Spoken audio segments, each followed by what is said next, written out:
dia, pessoal. É um prazer estar presente hoje aqui em mais um evento do Febraban Tech, agora em 2024, com a oportunidade de falar um pouquinho, né, dos avanços que a gente tem vivido na nossa indústria nos últimos anos, mas principalmente não só do que passou, mas falar um pouquinho de futuro. Hoje vou ter a oportunidade de dividir o palco aqui com o meu grande companheiro, né, de trabalho, o Guto, e vamos tentar trazer um pouquinho aí de dados, de informações aí sobre o nosso mercado e o que a gente acredita que vai ser, né, essa nova dinâmica do segmento ao longo aí dos próximos anos. Falando rapidamente, né, do grande racional que está por trás da construção desse arcabouço, né, do ecossistema financeiro aqui no Brasil, mas também, né, ligado a outras dinâmicas no mundo como um todo, a gente percebe que de tempos em tempos a indústria ela passa por um ciclo muito grande de transformação.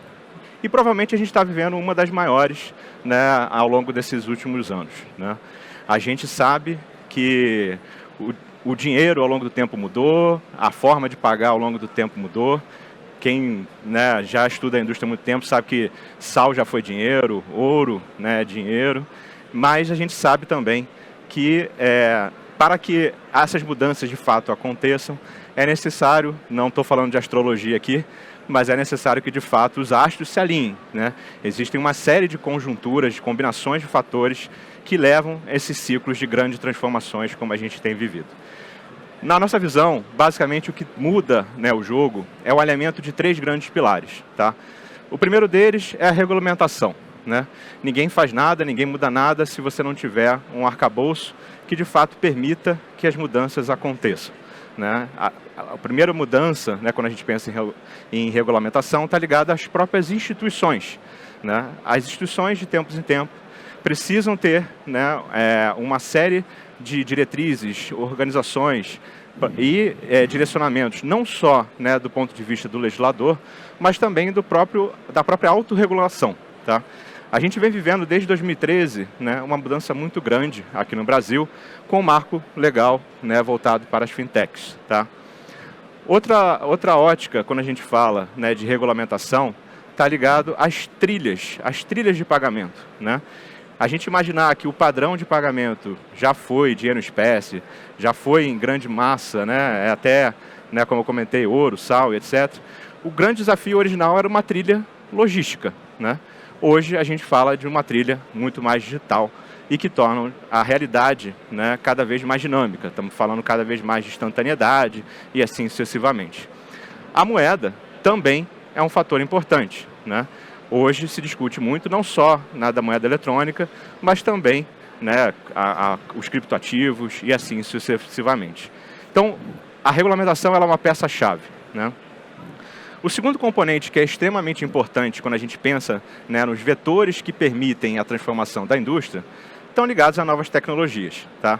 Então, a tecnologia ela precisa ser acessível, ela precisa chegar nas pessoas, tá? A evolução da telefonia, a evolução do próprio dispositivo móvel, todo o avanço, né, em termos de aplicativos, é um componente muito importante dessa indústria. Da mesma forma, não só o acesso, mas as soluções em si, né? Se você tem hoje arquiteturas sistêmicas muito mais favoráveis, modulares, onde você consegue de fato criar e inovar dentro do segmento, tudo isso é o que tem permitido, né, esse avanço exponencial que a gente está vivendo aqui no segmento. E ainda sobre tecnologia, o último fator tem a ver com eficiência, né? Não adianta você ter uma tecnologia maravilhosa, mas ela ser tão cara, tão onerosa e tão difícil de implantar, que isso faz com que você não consiga, de fato, levar isso até o usuário final, tá? O último pilar, né, do que a gente enxerga, né, como fator determinante para essa evolução está ligado à experiência do usuário. E, apesar de ser por último, talvez seja o tema mais importante aqui dessa conversa e vai ser muito explorado, né, pelo Guto aí ao longo da apresentação, tá? A experiência do usuário tem a ver primeiro com canais, né? Como que essa interface chega ao usuário final, como é que ele de fato enxerga a solução, seja no ambiente online, seja no ambiente presencial, tá? O segundo pilar tem a ver com os meios de pagamentos.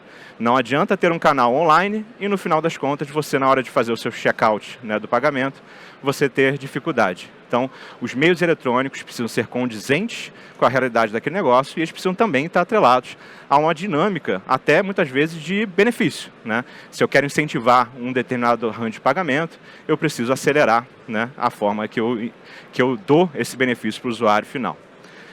E aí, tem um último tópico, que é a pauta principal quando a gente fala do uso de IA. Fricção.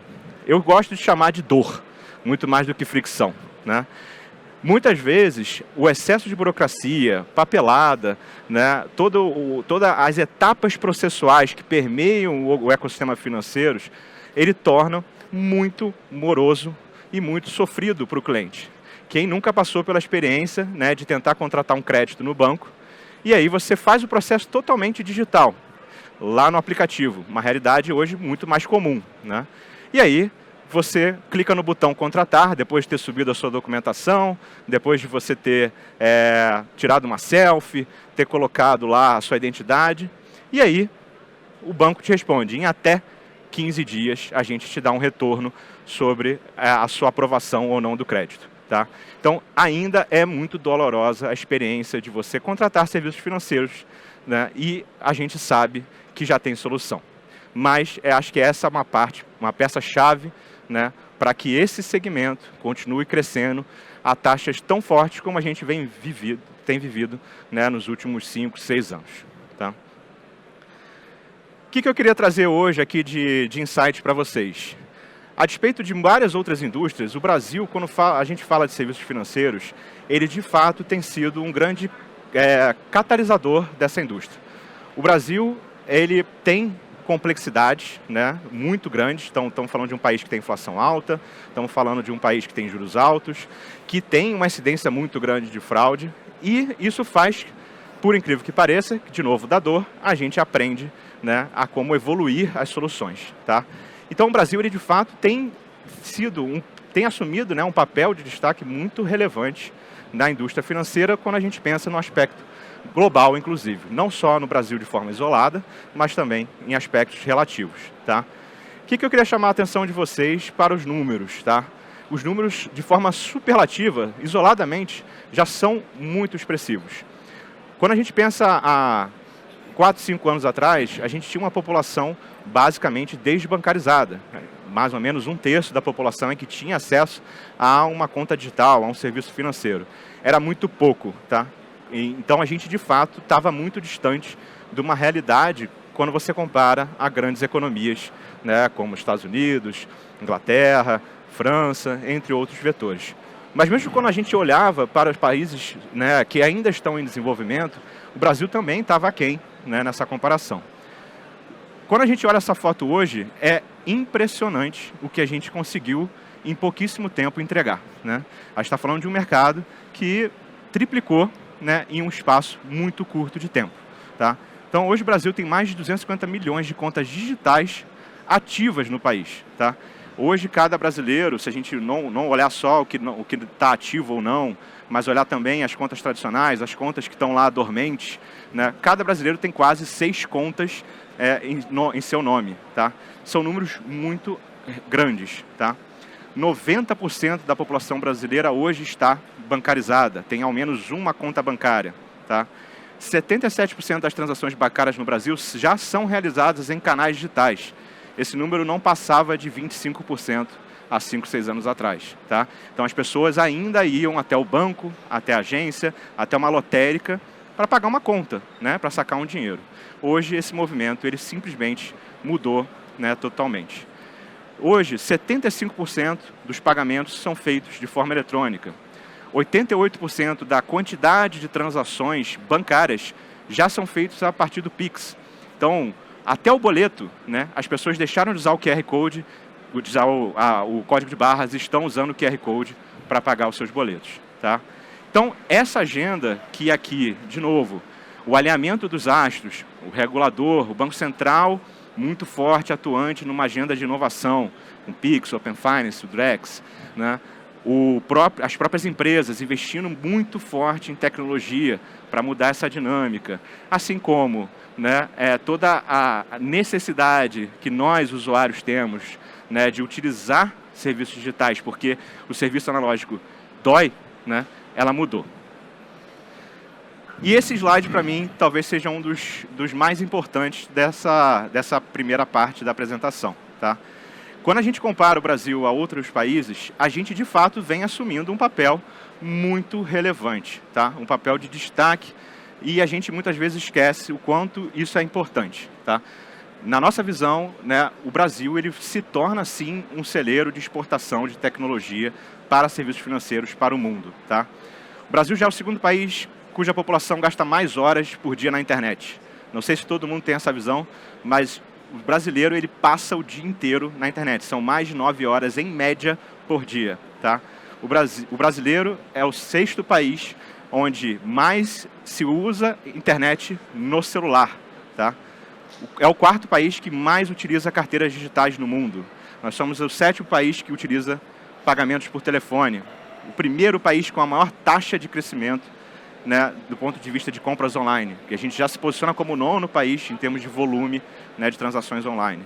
A gente já é o 2º país com a maior representatividade de usuários de internet que acessam serviços financeiros online. Isso é muito grande. Tá? A gente para pensar, né, a cultura, né, de acessar o aplicativo, ver se o seu saldo está lá disponível, se a sua aplicação está rendendo bem, ela de fato tem sido algo muito presente na cultura do brasileiro. Tanto é que quando a gente analisa, né, o perfil de uso de fato no mês a mês, dados até do próprio Febraban, o brasileiro está cada vez mais considerado um usuário heavy user. O que significa isso? Ele entra várias e várias vezes ao longo do mês para múltiplas transações. Às vezes é para pagar uma conta, às vezes é para consultar uma aplicação, mas muitas vezes ele simplesmente entra para consultar o extrato. Então, o brasileiro, na média, ele acessa 22 vezes o aplicativo por mês do banco para checar as suas finanças. Só que existe um grupo muito relevante, estamos falando aí de mais da metade desse grupo, ele acessa 36 vezes ao mês o aplicativo. Gente, isso aqui significa oportunidade de negócio. Né? São 36 vezes que você, empresa, tem a oportunidade de oferecer alguma coisa para essa pessoa. Né? Seja a contratação de um novo crédito, seja a contratação, um pagamento que seja, a contratação de um serviço digital, um aplicativo que você pode ofertar dentro do seu marketplace. Isso é muito importante dentro da estratégia das companhias. É sempre bom lembrar, né, que por que ele acessa tanto? Né? Por que ele quer, né, de fato, ter essa interação tão constante? Tem muito a ver, né, com serviços financeiros, tem muito a ver sim, mas um dos fatores principais tem a ver com a questão de fidelização. Ele quer ter benefícios, ele quer ter, né, pontos, ele quer ter, né, um cupom, ele quer participar de um sorteio. Então, não adianta você só se concentrar nos serviços financeiros. Você precisa trazer soluções adicionais, soluções de valor agregado para o teu usuário, soluções que, de fato, ele sinta acolhido e escolha você como seu principal, né, parceiro de negócios, parceiro financeiro, né, no dia a dia. Esse movimento já foi muito bem percebido por várias companhias, então a gente tem visto uma alta conectividade, uma alta integração, mas, por outro lado, isso tem trazido muita oportunidade para novas companhias expandirem as suas operações. Então, o que a gente vê hoje é uma queda, né, constante dos oligopólios, das fronteiras, das barreiras, muito ancorado nessa mudança de posicionamento das companhias, mas também uma mudança tecnológica.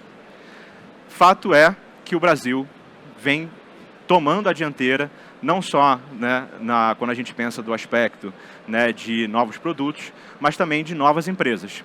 Esse número, né, de 1.481 empresas que atuam no segmento financeiro, ele era inferior a 400 empresas há 6 anos atrás.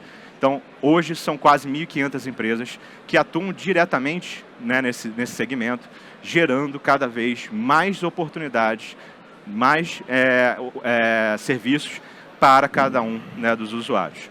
O Brasil não só tem aumentado a quantidade de empresas, mas as empresas elas têm sido muito bem valorizadas mundialmente, né? Então, por conta de toda essa agenda de inovação que a gente vive, o Brasil é um dos países que mais tem gerado unicórnios nos últimos anos. As empresas unicórnios são aquelas empresas que valem mais de $1 bilhão, tá? Então, o Brasil é uma posição de destaque nesse mapa em termos de agenda de inovação. Só para fechar, antes de passar para o meu amigo Guto, né, o que é sempre importante observar, né, nessa agenda? A grande aposta daqui para frente não vai ser mais em trilhas de pagamentos, meios de pagamentos e assim sucessivamente, e tecnologias específicas dentro da indústria para o Brasil. A grande aposta é em tecnologias globais. Não à toa a gente todo dia vê, né, bancos lançando suas contas globais, seus cartões globais. Não à toa a gente vê empresas brasileiras se movimentando para fora, né, do país. Todo esse movimento que a gente fala, né, de inclusão financeira, pagamentos contínuos, diminuir fricção, moedas digitais, toda a elevação, né, do ambiente de fraude e segurança, ele permite essa jornada, né, de uma maneira muito mais ampla do que há poucos anos atrás. E é isso que as empresas vão começar a se direcionar. A gente vai cada vez mais ver empresas brasileiras presentes fora do país. E o último ponto, né, e aí acho que é o gancho principal aí para a apresentação do Guto, é que esse movimento está só começando, gente. E eu acho que essa é a mensagem mais bacana, né, que a gente pode passar. Se é animador ver uma indústria crescer 20%, 30% ao ano, é mais animador ainda saber que essa agenda só começou. Porque o uso do AI, seja para elevar as oportunidades de negócios, seja para trazer mais eficiência nos processos que estão presentes hoje dentro da jornada do nosso dia a dia, é uma nova ferramenta, né, muito poderosa que a gente passa a usar, né, não só com hiperautomação, IA, no dia a dia de cada uma das operações. Guto, é com você, meu caro. Boa. Obrigado, Pedrão. Bom dia, pessoal. E aí?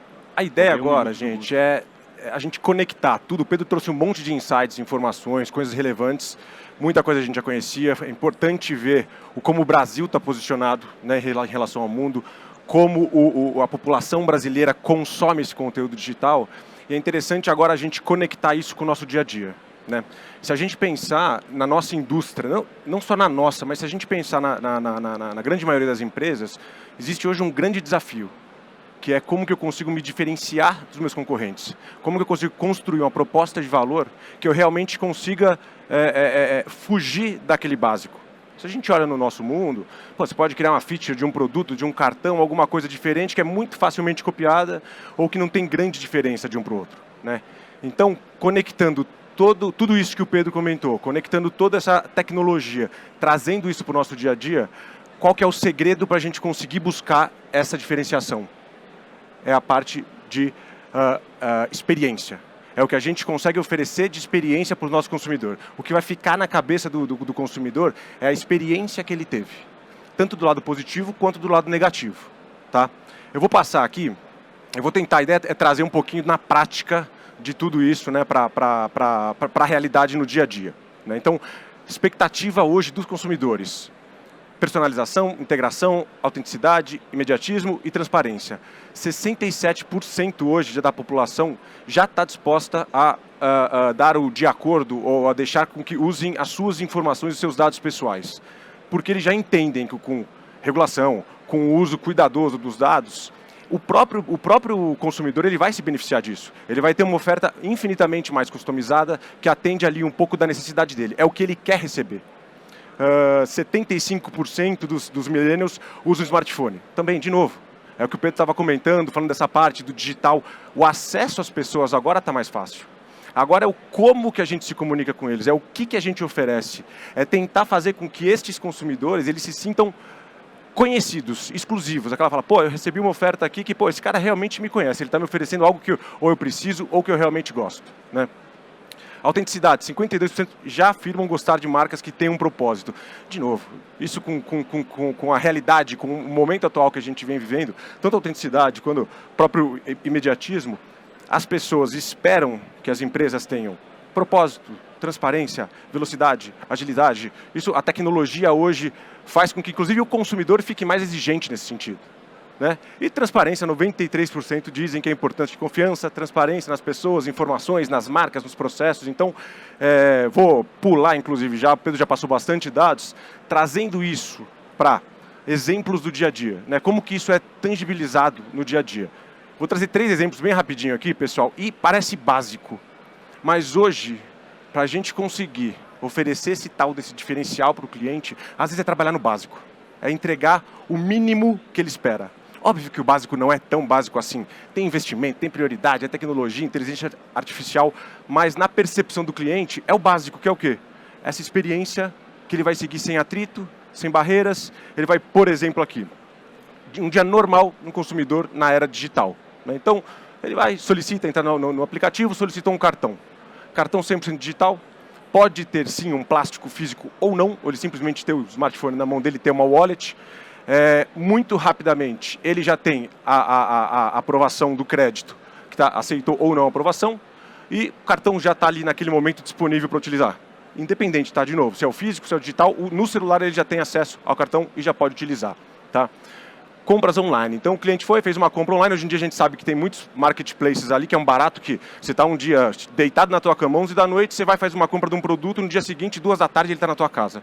Todo esse processo tem inteligência artificial por trás disso. E eu não estou nem só falando do nosso mundo de pagamento. Essa empresa de logística que está fazendo isso também está usando uma tecnologia para garantir que aquele endereço daquela pessoa, naquela compra, vai chegar naquele dia com trânsito, com isso, com aquilo. Então, é uma coisa bastante complexa, mas que ajuda muito a gente no dia a dia. Praticidade. Bom, o consumidor ele sai de casa, esqueceu a carteira, ele tem o dia inteiro ali, ele tem que almoçar, ele tem que tomar um táxi, um transporte, alguma coisa, e ele simplesmente não precisa. Esse é um ponto interessante. Eu estava, semana passada, com colegas aqui da CSU nos Estados Unidos, a gente viu que o Brasil, como o Pedro comentou, ele está muito evoluído no sentido de adoção dessas tecnologias. Então, o que eu quero dizer com isso? Quando você está lá, a gente teve uma preocupação grande. Eu não conseguia sair do hotel só com o meu celular, que nem eu saio aqui no Brasil. Aqui eu estou só com o meu... Nem estou mais agora. Mas eu saio com o meu celular. Cara, eu tenho minha identidade, eu tenho meus produtos que eu posso fazer compras, eu faço o que eu quiser com o meu celular. Lá, além de não poder fazer isso, ter uma carteira, eu ainda tinha que ter dinheiro vivo, cash. Então, quando a gente olha essa praticidade, a gente pega a tecnologia, a gente pega a inteligência artificial e garante que ao longo dessa jornada dele, do dia a dia, eu estou vendo onde ele está passando, eu estou seguindo ele pelo transacional, pelo geolocalização, e eu estou a todo momento conversando com ele aqui, oferecendo alguma coisa, colocando alguma coisa na cabeça dele. Tá? E aí, mais outros benefícios, Speed, eu estou lá no próprio carro, no próprio táxi, eu já faço a divisão ali, eu pago um pedaço, o colega paga um pedaço, e tudo isso de uma forma extremamente sem ruído, sem barreiras e sem atrito. Tá? Isso aqui reflete uma experiência 100% digital. Deixa eu passar aqui. Legal. Exemplo rápido também. Vamos sair da rotina. É mais fácil, entre aspas, a gente falar da rotininha ali do que está. O que acontece? Saiu da rotina, no meio de uma madrugada, um pai teve uma emergência, teve que ir na farmácia comprar um remédio para a filha. Ele vai fugir naquele momento completamente do perfil de uso dele. Ele não está mais ao longo do dia, no almoço, no táxi, ou né, naquela rotininha. Ele está agora completamente fora do horário que ele está acostumado, muito possivelmente fora do valor que ele está acostumado. E ele sai apressado, sai sem carteira, mas, mais uma vez, está com o celular dele, consegue chegar, faz a compra e aqui um ponto importantíssimo também que entra do lado das empresas, das instituições. E há na prevenção à fraude. Naquele momento que o cliente está ali fazendo a compra, ele não está brincando, ele está literalmente preocupado e querendo garantir que ele vai ter o remédio da filha para voltar para casa, são 2 da manhã. A última coisa que ele espera é ele tomar uma negativa ali na transação. Isso acaba com esse cartão que a gente brinca, né? Ele vai sair da carteira, ele vai para o segundo lugarzinho na carteira. Se acontece uma coisa numa situação dessa, ele literalmente pega, joga o cartão fora e acabou a relação com essa empresa. Ele vai buscar outra, ele não vai voltar. Então o que acontece? Trazendo a inteligência artificial para este mundo aqui de prevenção à fraude, isso eu falo por causa aqui, eu já no passado trabalhei numa área de prevenção à fraude, assim, a gente olhava lá, criava regrinhas, esse cara saiu do perfil, não saiu do perfil, comprou aqui em São Paulo agora às 2 da tarde e já comprou nos Estados Unidos presencialmente às 3. Puta, não faz sentido, nega ou não nega. Quando a gente coloca aqui inteligência artificial, a quantidade de dados que a máquina consegue analisar e trazer e aplicar isso no dia a dia, a gente consegue garantir que, naquele momento, a transação vai ser aprovada, não vai gerar atrito. Ele autentica aqui, que é um dos principais pontos aqui, que é como é que eu garanto que naquele momento, aquela pessoa que está fazendo aquela compra é realmente o Guto. É o cara que é o dono do cartão, fazendo eu autenticar esse cara. E hoje em dia, com a inteligência artificial, existe uma coisa da autenticação passiva, que é, no momento que eu estou com o meu celular na mão, se eu estou segurando com a direita ou com a esquerda, se eu estou digitando com as duas, a velocidade que eu digito, a pressão que eu coloco na tela, tudo isso, a inteligência consome essas informações e garante que, para aquele device ali, com aquelas informações, eu estou autenticando e garantindo que o Guto é o Guto mesmo, ele que está fazendo essa compra. Ele vai lá, aprova essa transação e eu não tenho nenhum tipo de ruído, nenhum tipo de problema. Tá? E credibilidade, segurança, que é, de novo, no que eu falei no começo, é a experiência que a gente vai oferecer para esse consumidor para garantir que, mesmo no momento difícil, no momento ruim, ele tem uma experiência positiva. Tá? Um último slide prático aqui, também vou dar uma passada bem geral. De novo, saí daqui, viajei, pousei, cheguei no aeroporto, tanto por geolocalização, quanto pelo transacional, identificar onde esse consumidor está, eu identifico onde ele está, eu já conheço o que ele faz, eu já conheço os gostos dele, eu já conheço os benefícios e ofertas que ele tem atrelado possivelmente ao cartão dele, e eu começo a conversar com ele e oferecer benefícios. Tá, eu sei que, não vou dar exemplo de nomes aqui, mas na empresa ali de aluguel de carro, você tem um desconto específico se você usar. Você não precisa pagar o seu seguro, ou contratar o seguro, porque vai ficar mais caro do carro, porque isso já tem como benefício dentro dos produtos que você já tem, dos produtos financeiros que você já tem, já contempla ali a parte de seguro. Você chega no seu destino, você começa a conversar o tempo inteiro, ser identificado e receber ofertas, opções, e vai além do, eu tenho uma promoção no restaurante tal, que você compra uma bebida, você ganha outra, ou você ganha alguma coisa, vai muito além disso. Que converse com você, que te mostre pontos turísticos, lugares que, de acordo com o teu perfil, com as tuas características, vai fazer sentido para você estar ali e visitar. Então, de novo, eu acho que essa conversa, o garantir que a experiência do consumidor, ela vai ser sem barreiras, sem lombadas aqui, sem atrito, é isso que vai trazer o sucesso, e é isso que a gente falou de novo lá no começo, que é como é que eu crio um diferencial para entregar uma proposta de valor diferente dos meus concorrentes para o meu consumidor. É fazer ele sonhar ali, é fazer eu garantir a experiência dele. Tá? E como que a gente consegue entregar tudo isso? Não tem jeito, não tem segredo. A arquitetura tecnológica robusta, flexível e abrangente. E aqui, gente, não tem nem como fugir. Tem que ter investimento. E é investimento de tempo, é investimento de prioridade, é investimento, obviamente, financeiro. Aqui não tem... não tem como, mas então eu vou contratar uma empresa, um terceiro que faz... Também é uma opção. Talvez mais caro, talvez não, mas se ter a seu sistema, a sua tecnologia proprietária, não tem jeito. E hoje a gente sabe que o investimento, não só o financeiro, mas o de tempo e de priorização, cara, ele vale tanto quanto. Tá? Resumindo um pouco, quando a gente olha, eu gosto de olhar aqui as duas verticais, de quais são as vantagens e os benefícios, de novo, não só para o consumidor e trazendo o lado da empresa também. Já vi que muita gente comentou aqui hoje a parte de a automação, de eficiência operacional, de redução de custo operacional.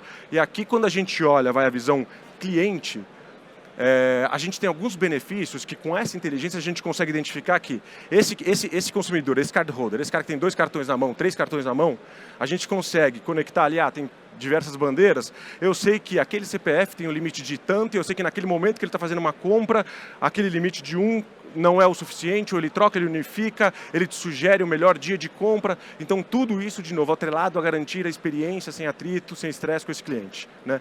Sugestão de benefício, que eu já falei bastante aqui também, campanha de marketing em tempo real, isso é outra coisa que, de novo, é a gente conversando o tempo inteiro online com esse cliente no dia a dia que ele foi, ele acordou, a partir do momento que ele acordou, grande maioria, talvez, das pessoas, aquela coisa, você acorda, a primeira coisa você já se conecta.